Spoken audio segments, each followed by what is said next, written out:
አንዱ ዓለም አቤት እንኳን ደህና መጣ። እንኳን ደህና ቆያችሁ። እሺ የተዘጋጀህበትን ዘፈን 2 ደቂቃ አለ ቆንጆ አርጋ አቅርበው።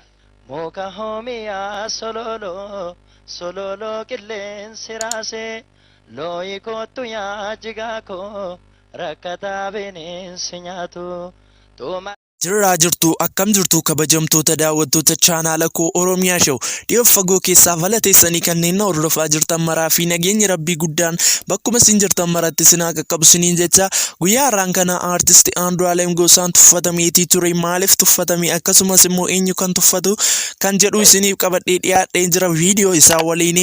Aartist Andu'aalem Gosaan kunis egaa eenyummaa isaa sabboonummaa isaa fi ga'umsaaf dandeettii isaa itti argisiiseetii jira warra isa tuffate kanatti jechuudha.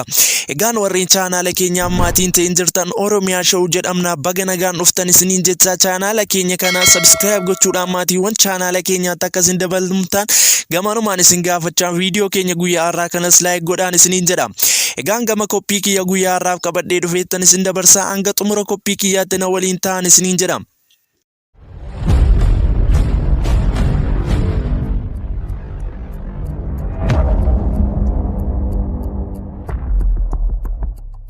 Artist Andu'aalem Gosaan kanaan dura Balaageroo Idol irratti hirmaachuutiif deemeetii ture. Balaageroo Idol irratti kan hirmaatamu afaan kamiiniyyuu hirmaatamuun ni danda'ama ture.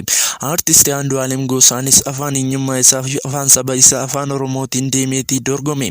Artist Andu'aalem Gosaan akkuma carraa waltajjii irratti ba'uu isaaf kennameen sirba daawwitee mokonnoon sololoo kiyyaa sololoo qilleensi raasu dafii kottu yaa jigaagoo rakkataa bineensi nyaatu kan jedhu dhiyeesseefi akkuma inni achi ba'ee dhiyeesseefni namoonni tokko wal ilaalanii kolfuu jalqabanii.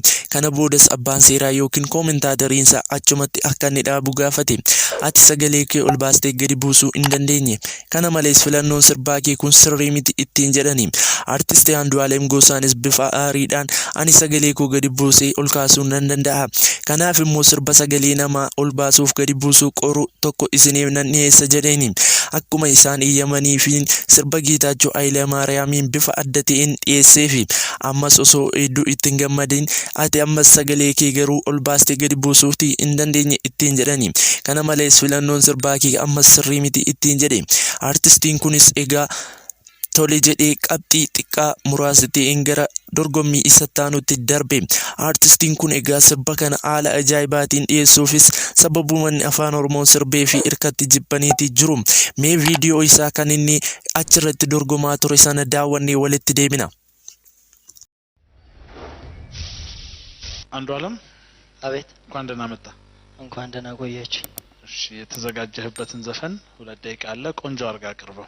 ሞካ ሆሚያ ሶሎሎ ሶሎሎ ቅሌን ሲራሴ ሎይኮቱ ያጅጋኮ ረከታ ቤኔን ሲኛቱ ቱመራን ቱማዬ አመርቲ ቀሎ ቶኮዬ ከንዲዴ ጋርጋር ኑባሴ jaartii fi harroo tokkoe marrataan daggala raase yaaraasuu kamaana saate hamaatu gargaar nu baase yaa ta'uu adaada saate.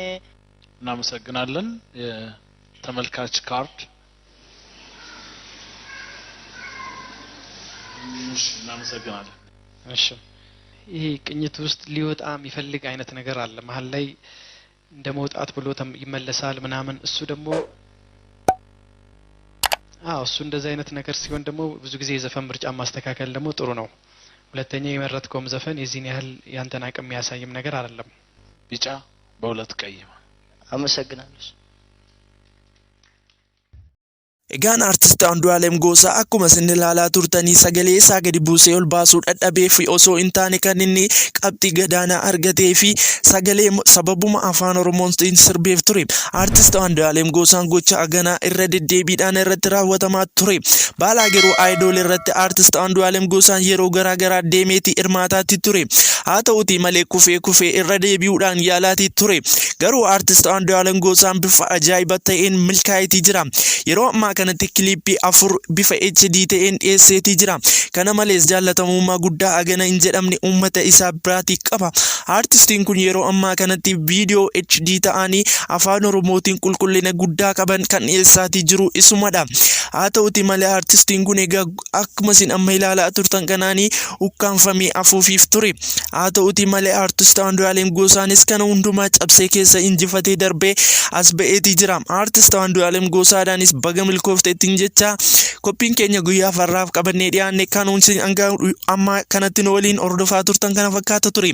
Waan nu hordoftaniif kabajamaa ulfaadhaa isiniin jecha viidiyoo biraa barsiisoo fi bashannansiisoo akka guyyaa har'aa qabannee hanga isiniif dhiyaannutti nagaan tura kabajamaa ulfaadhaan isiniin jedha.